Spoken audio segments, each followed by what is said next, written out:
हमारे साथ हैं सीपीएम पोलित ब्यूरो की सदस्य वृंदा करात जी। रांची आई हुई हैं और इनसे कुछ सवाल बनते हैं। खासकर अभी राष्ट्रपति चुनाव जो है वो प्रक्रियाधीन है और एनडीए ने द्रौपदी मुर्मू को अपना कैंडिडेट बनाया है, लेकिन दूसरी तरफ यशवंत सिन्हा विपक्ष के उम्मीदवार बने हैं। सवाल ये है कि एक तरफ वाम दल, खासकर मैं सीपीएम की बात करूं तो ये गरीब, गुरबों, पिछड़ों, आदिवासी, शोषित की बात करते हैं, लेकिन द्रौपदी मुर्मू को जब प्रत्याशी बनाया गया तो सीपीएम का स्टैंड यशवंत सिन्हा के साथ रहा। मैम, आप हमेशा आदिवासी की बात करते हैं, आदिवासियत की, गरीबी की बात करते हैं। एक पहली बार आज़ादी के बाद किसी आदिवासी समाज की महिला को कैंडिडेट बनाया गया, आप विरोध क्यों कर रही हैं उनका? द्रौपदी मुर्मू जी का विरोध करने का सवाल ही पैदा नहीं होता है। ये तो एक व्यक्ति है, एक महिला है, आदिवासी है, उनकी अपनी राजनीतिक ज़िंदगी रही है, उन्होंने काम किया। यहाँ रांची में जब गवर्नर भी थी तो उनके साथ कई बार मुलाकात हुई। तो ये द्रौपदी मुर्मू का विरोध नहीं है, ये विरोध है राष्ट्रपति चुनाव में भारतीय जनता पार्टी अपनी पॉलिटिक्स को सामने रखकर पॉलिटिकल संघर्ष के रूप में आज दो पक्ष खड़े हैं। एक पक्ष संविधान की पक्ष है जो विपक्ष है। यही एक मतलब विडंबना की बात है हमारे देश में कि संविधान की पक्ष वाले जो खेमा है वो विपक्ष है और संविधान की विपक्ष वाला जो खेमा है वो सरकारी पक्ष है। तो अभी ये व्यक्तियों की लड़ाई कतई नहीं है, ये लड़ाई है सिद्धांतों की, संविधान की, जनवादी प्रणाली को बचाने की।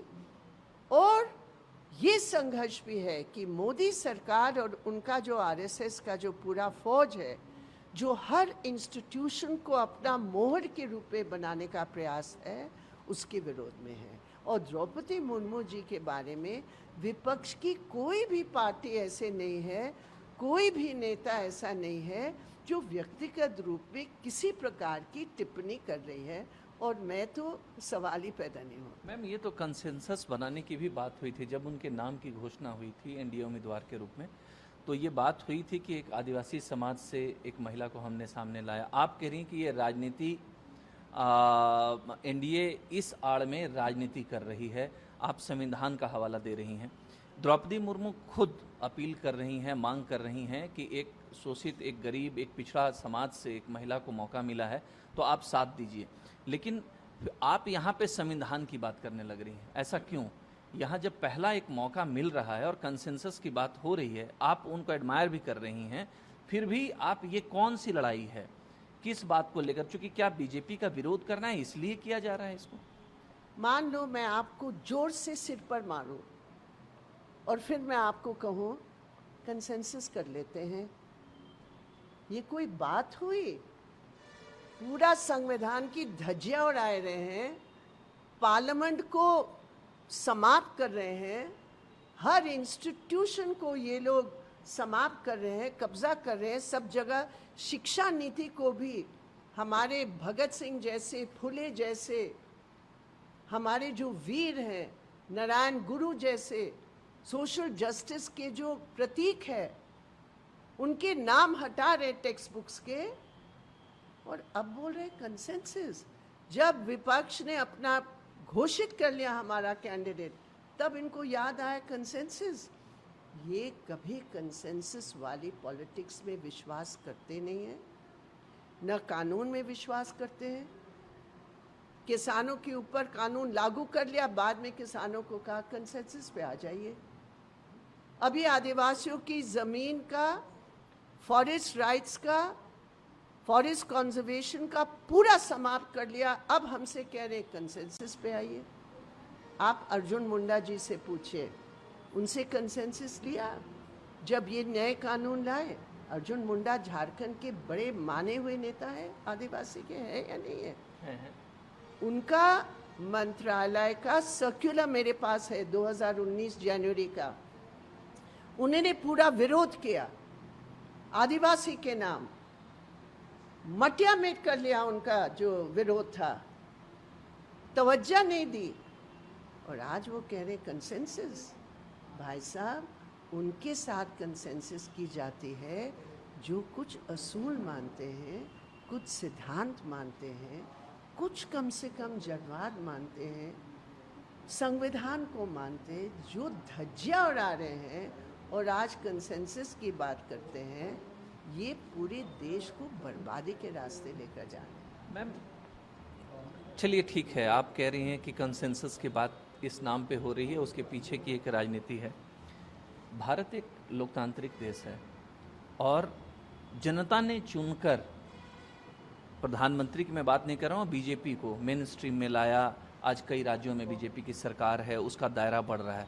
तो ये तो लोकतांत्रिक तरीके से ही चुनकर आ रहे हैं। और आप जो बात करते हैं, जिस आइडियोलॉजी की बात करते हैं, क्या नहीं लगता कि आपको अपने आइडियोलॉजी की समीक्षा करने की जरूरत है, क्योंकि आप हाशिए पर जा रहे हैं?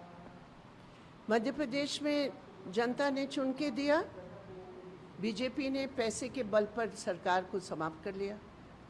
झारखंड में जनता ने हेमंत सोरेन सरकार को बनाया, रोज बीजेपी की साजिश है हम कैसे किसको खरीदें। आज गोवा में कांग्रेस को तोड़ने के लिए कितना पैसा इस्तेमाल कर रहे हैं, और महाराष्ट्र में करोड़ों करोड़ों करोड़ों रुपया खर्च करके पूरा हाईजैक कर लिया संविधान का और जनवाद का। तो जो जनवाद की वोट को नहीं मानते हैं, आप कहते चुन के आए हैं, चुन के आए हैं एक मुद्दे पर, चुनने के बाद अगर वो संविधान को समाप्त करना चाहते तो क्या हम हिंदुस्तान के नागरिक चुप बैठेंगे? आपने वोट दिया, आपका वोट का अगर दुरुपयोग होकर वो वही नीति अपनाएंगे जो आप उसका विरोध करते, तो आप चुप रहेंगे। तो इसलिए मैं कहती हूँ हिंदुस्तान की जनता वोट दिया है, वोट दिया है इसलिए नहीं कि संविधान समाप्त करके आप अपने मन मर्जी चलाइए। ये नहीं होगा हिंदुस्तान में। ये हिंदुस्तान जनवाद के लिए लड़ी है और लड़ेगी। और इसलिए आपने कहा मैम कि कई राज्यों में जोर जबरदस्ती से खरीद फरोख्त करके सरकारें बनाई गई, बिगाड़ी गई। झारखंड में हेमंत जी की सरकार चल रही है, आप कह रही हैं कि इस सरकार को भी अस्थिर करने की कोशिश हो रही है। मैं कह रही हूँ वैसे तो अभी तो सामने नहीं आ रही है ऐसे कोई बात, लेकिन जो तौर तरीका है किसी सरकार को गिराने के, मेरा पॉइंट है कि ये लोग जनमत को दुरुपयोग करते हैं और पैसे के बल पर खरीद फरोख्त की जो नीति है हिंदुस्तान में, इसको बहुत आगे छलांग लगाकर लेकर जा रहे हैं। मेरा पॉइंट है ये किसी के लिए, देखिए आपकी पॉलिटिक्स आरएसएस की पॉलिटिक्स हो ही सकती है, आपके सवाल मेरे खिलाफ जम के हो सकती है, ये आपका काम है पत्रकारी। अगर आपके सवाल पर मैं रिएक्ट करूं और बोलूं कि भाई आप तो बीजेपी की ही भाषा बोल रही है, तो मेरी गलती होगी। मैं कभी भी ऐसे आरोप नहीं लगा सकती हूँ आपके ऊपर। आपकी अलग पॉलिटिक्स है या नहीं है, मेरी अपनी पॉलिटिक्स है। लेकिन कुछ चीज़ें हिंदुस्तान में हैं जो हिंदुस्तान को आगे ले जाने का निश्चित करता है, और एक है संविधान, एक है जनवादी प्रणाली, एक है फ्रीडम टू स्पीक। आप मेरी फ्रीडम टू स्पीक को बिल्कुल मेरा मुंह बंद कर लेंगे और आप जो मर्जी बोलेंगे, आपको पुलिस का रक्षा दिया जाएगा और मुझे जो है बगैर मतलब का जेल में भेज देंगे। तो ये भी नहीं होता। लेकिन आप देखिए, लेफ्ट की बातें सुनने में बहुत अच्छी लगती हैं। चलो, आप इतना नीचे तो की आपने बातें, मान लिया। आप गरीबों की बातें करती हैं, लेकिन ऐसा क्या हो रहा है कि आप खुद सिमटते जा रहे हैं? वाम दल क्यों सिमटते जा रहे हैं? ये बहुत प्रासंगिक सवाल है, क्योंकि संसदीय पॉलिटिक्स में आज जो संसदीय पॉलिटिक्स का दौर चल रहा है, वाकई में हमारे जैसे दल जो गरीबों की प्रतिनिधि करते, ये सही है कि हमारे लिए बहुत मुश्किल हो रहा है। मैं इसको मुंह नज़र नहीं कर सकती, क्योंकि इलेक्शन कमीशन का एक है 1 करोड़ रुपया, 2 करोड़ रुपया, या जितना भी अभी पार्लियामेंट के लिए या हमारी विधानसभा के लिए करना पड़ता है। हमारे लिए जब हम देखते हैं चुनाव में करोड़ों हजारों करोड़ रुपया इलेक्ट्रल बॉन्ड बन गया है। इलेक्ट्रल बॉन्ड में कौन बड़ा पूंजीपति के कौन पार्टी को दे रहा, वो सब छिपा हुआ है, किसी को पता नहीं क्या लेन देन हो रहा है।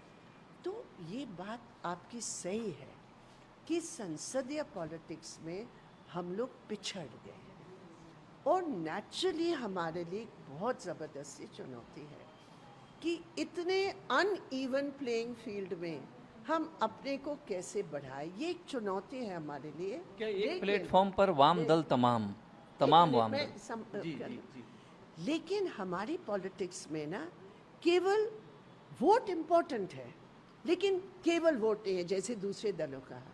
आप देखिए इस देश में पिछले 10, 15, 20, 50 साल, लेकिन आप इसी कंटेम्प्रेरी पॉलिटिक्स, क्या एक भी मुद्दा है जिसमें जन आक्रोश, जनता का संघर्ष जो होना चाहिए, उसमें क्या हमारे वामपंथी, हमारे लाल झंडा का नेतृत्व रहा या नहीं रहा? कोई भी मुद्दा हो, आपका पत्र, आप मीडिया का ही लीजिए, आपकी डिमांड्स की कौन लड़ रहा है? लेफ्ट के अलावा कोई लड़ रहा है? तो मजदूर हो, किसान हो, तो आम जनता में हमारे जो वर्चस्व शब्द ठीक नहीं है, हमारी जो हस्तक्षेप है वो बढ़ रहा है। लेकिन कैसे हम इसको ट्रांसलेट करें वोट में, ये प्रॉब्लम तो है। मैम एक सवाल, आप चूंकि हेमंत सोरेन सरकार को एक तरीके से समर्थन करती हैं, आप नहीं, मैं मुद्दे आधारित, मैं सरकार को नहीं, मुद्दों आधारित मेरा समर्थन। अगर मुद्दा सही है हमारा समर्थन है। ये सरकार कैसा काम कर रही है? ये सरकार इतने मतलब 2.5 साल से ज़्यादा हो गए, ये काम कैसा कर रही है? देखिए डिसअपॉइंटिंग है जो हमारे लोग, आज जो हमारी 2 दिन की मीटिंग हुई है ना, उसमें हमारे कॉमेडो ने जो रिपोर्टिंग की बहुत सारे मुद्दे पर, ये मतलब पीछे जा रहे, डिसअपॉइंटिंग है। जनता की जो ज़रूरतें हैं उस पर न ध्यान देकर ये सब जो इनका सेंटर का जो पूरा ज़बरदस्त हमला है, उसके खिलाफ कैसे सबको लेकर संघर्ष करना चाहिए, इसमें ये पिछड़ रहे हैं। मतलब आपका कहने का मतलब है कि केंद्र के दबाव में हैं तमाम क्षेत्रीय पार्टियां? सब तो नहीं कहेंगे, लेकिन मुझे लगता है आर्थिक रूप में जो संकट पैदा हो रहा है प्रदेशों की वित्त स्थिति में, एक दबाव तो है। और दूसरी बात है ईडी, सीबीआई, फलाना ढिमका, इसका भी कई लोगों के ऊपर दबाव है। एक लास्ट सवाल मैम, कि एक तरफ आप ममता बनर्जी सामने आती हैं, एक ओपोजिशन को यूनाइट करने के लिए दिखती हैं, लेकिन आपका जो तालमेल है ममता बनर्जी के साथ नहीं बन पाता है, आप अलग रास्ते पे निकल जाती हैं। विपक्ष की एकजुटता आमतौर पर नहीं दिखती, राष्ट्रपति के चुनाव में ही विपक्ष दिख रहा है। चंद्रबाबू नायडू ने घोषणा कर दी उनको समर्थन देने की, तो विपक्ष एकजुट तो हो ही नहीं पा रहा है, आप लड़ाई कैसे लड़ेंगे? देखिए लड़ाई जनता के मुद्दे पर लड़ी जाती है, और हर पार्टी के अपने अपने प्रोग्राम हैं। अब ममता जी बंगाल के अंदर कट्टर कम्युनिस्ट विरोधी जो उन्होंने 10 साल सरकार चलाई है, और आज भी उससे इधर उधर भी शिफ्ट भी नहीं कर रही है, और भ्रष्टाचार के प्रति या जो वहाँ पूरा बंगाल की दमनकारी नीति के प्रति, या ये तमाम जो अलग अलग गलत जो लॉ एंड ऑर्डर के जो तमाम मुद्दे हो रहे हैं, महिलाओं के ऊपर जो अत्याचार बढ़ रहा है, गरीबों के ऊपर, अभी वो सब लिपापोती करने का जो प्रयास कर रहे हैं, तो नेचुरली हम तो बिल्कुल इसका विरोध करेंगे। हमारी पार्टी के अपने कार्यक्रम है, अपनी पोजीशन है, जिसके आधार पर हम करते हैं। लेकिन कभी भी लेफ्ट किसी बात पर जहां हमें दिख रहा है कि एक और बड़ा मुद्दा सामने है देश के लिए, हमने कभी कोई संकीर्ण नीति नहीं अपनाई, ये जानते हुए भी कि ये कहाँ तक जा सकेंगे नहीं सकेंगे, लेकिन फिर भी लेफ्ट कभी भी बाधा नहीं बनी है, नेवर। आप एक भी मिसाल दीजिए जहां लेफ्ट किसी भी यूनाइटेड संघर्ष में बाधा बनी नहीं, लेकिन असूल और सिद्धांत के ऊपर। लेकिन आत्ममंथन करने की जरूरत है लेफ्ट को। अब आप ऐसा मान रही हैं कि आप लोगों के नहीं, को मंथन तौर नहीं। तरीका बदलना पड़ेगा या यूनाइट होना पड़ेगा तमाम वाम दलों को? देखिए, ये मैं बिल्कुल नहीं कर रही हूँ, कह रही हूँ तौर तरीका हमारा बिल्कुल सही है, लेकिन जो तौर तरीका संसदीय पॉलिटिक्स की पैसे के बल पर है उस पर हम नहीं समझौता कर सकते, लेकिन उस चुनौती को हम कैसे ओवरकम कर सकते हैं और भी जनता के बीच जाकर और भी मजबूती के साथ कर, वो हमें ज़रूर करना है। जहाँ तक लेफ्ट यूनिटी का सवाल है, निश्चित रूप से हम उसके पक्ष के हैं, लेकिन लेफ्ट के अंदर भी अभी हाल में आपने देखा ये मांडर के चुनाव में, जहाँ सीपीएम का एक बेस्ट कैंडिडेट सुभाष मुंडा खड़े थे, 14,000 वोट पे हम लाए हैं 2 हफ्ते की तैयारी में। वहाँ हमने अपील की लेफ्ट पार्टीज को, वहाँ बंधु तिर्की की जो बेटी वहाँ खड़ी थी कांग्रेस के कैंडिडेट, वो एक भ्रष्टाचार के रूप में उसको हटाया गया। अब भ्रष्टाचार के रूप में जब हटाया गया तो नेचुरली लेफ्ट का विकल्प चाहिए। उसमें माले के एमएलए ने जाकर हमारे वहाँ कॉमरेड के खिलाफ वहाँ भाषण दिया। तो ये सब चीज़ें तो माले को देखना पड़ेगा, हम इन चीज़ों पर कोई लीपा पोती नहीं करते हैं। जो सच है उस सच को हम बोलते हैं और लेफ्ट यूनिटी के हम पक्ष में हैं और तमाम लेफ्ट पार्टीज को इकट्ठा करने का हमारा पूरे तौर पर प्रयास है। सबको उसी प्रकार करना है। राष्ट्रीय स्तर पर एक बहुत सकारात्मक बात है कि सीपीआई और एमएल और सबके साथ हम लोग एक मंच बनाकर आगे बढ़ने का अलग अलग तरीके हम लोग अपना रहे हैं, ये एक सकारात्मक चीज़ है। ऐसे मामले में जो हमने झारखंड में देखा, यहाँ की जो दल है वाम दल, उनको आपस में बैठकर इन चीज़ों को निश्चित रूप पर वो बहस होगी, उस पर सबकी अपनी राय देंगे और उसका हल भी निकलेगा। Thank you ma'am.